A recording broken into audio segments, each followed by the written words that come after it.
question of what defiles us.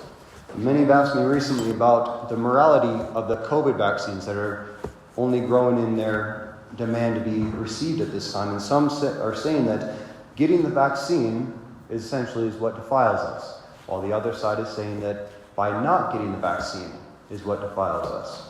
Christ said it's not what goes into a man that defiles us, but what comes out of our hearts. And in a way, this touches on individual conscience. So this homily, what I want to speak about today, is the Catholic teaching on conscience. So it's not about the vaccine in itself as much as it's about your choice to take the vaccine or not. Because I can tell you this, what defiles us more than anything else as human beings and as a society is when we violate our own individual conscience for whatever reason it might be. Have you guys ever heard of the Milgram Experiment? It was carried out in Yale. So it was carried out in like the 1950s. They wanted to see how far a human being will go out of obedience to an authority figure when they were instructed to do things that conflicted with their conscience. At what point would an individual say, no, that's enough?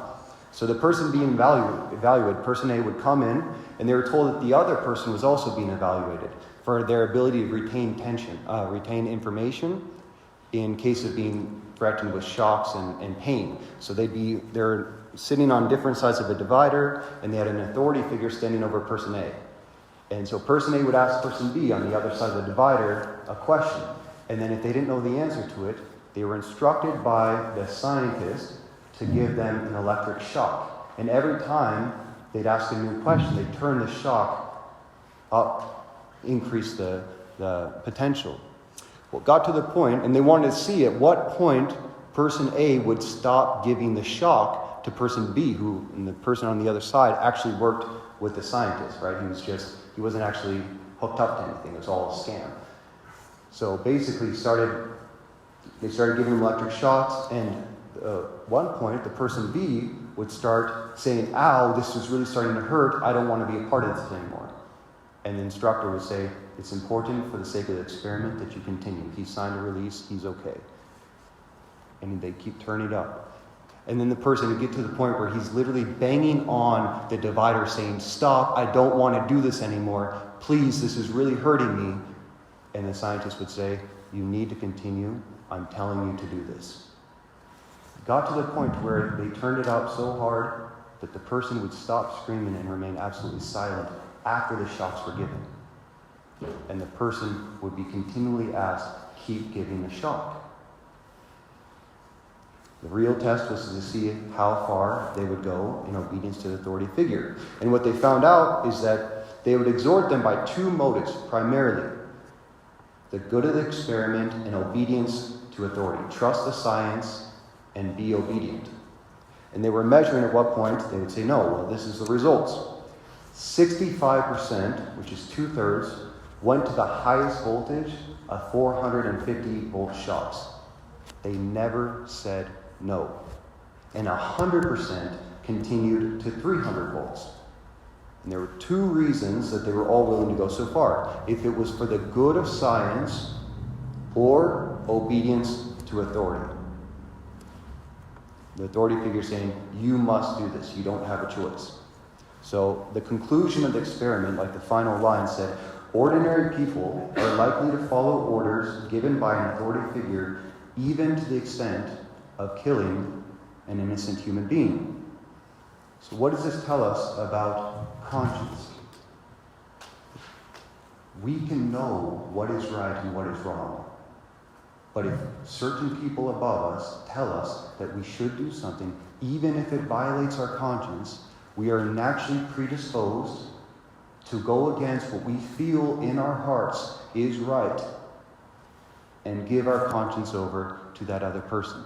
That's why it's very important for us as human beings, as individuals, to protect the sacredness of our own inviolable conscience, what we believe is right or wrong, because there's no end to how far we will go to give that authority to somebody else. Like, how many of us think that we would have been a part of killing of innocent men, women, and children if we lived in Germany during the Nazis? One person out of 150 here. Two, I'm with you actually, Rusty. So there was a study done on how many actually refused to participate. Less than 5%. If we were living in Germany in the 1940s, less than 5% of the Germans actually took a stand against what was happening. There's actually a book written about this called Ordinary Men by Christopher Browning. I highly recommend it. And he focuses on Reserve Police Battalion 101, one of the battalions that helped carry out the final solution of Hitler to kill off many of the Jews in Poland in 1942. And so these men, who were just ordinary men, ordinary soldiers, were actually taken by their commander, and they were given a choice to walk away. The commander said, we're going to do some really bad things here, but the orders come from the highest level, and it is for the good of our nation.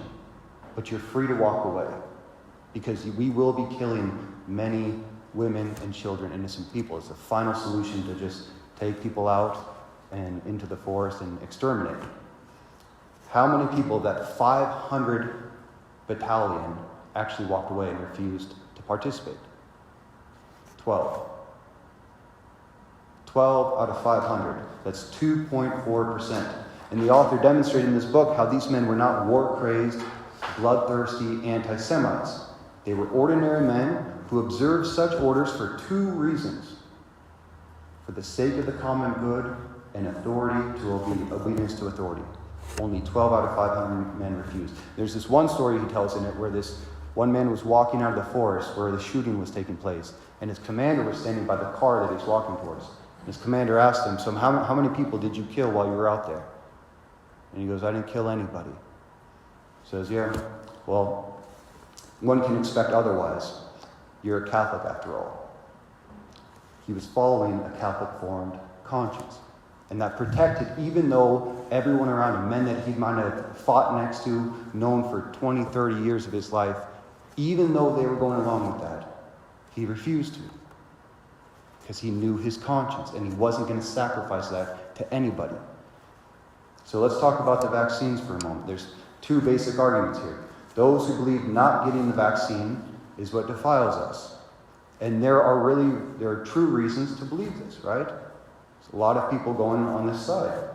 And the main thing is social charity, because it lowers the chances of transmitting to others. And so we do it out of love for other people, because the vaccine doesn't actually keep us from getting it as much as from showing the symptoms that transmits it, right?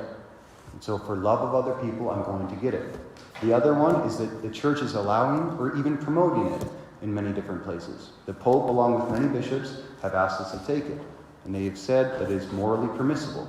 So there's two main reasons to say that we should get the vaccination. Or those who believe getting vaccinated defiles us. And there are reasons on this side too.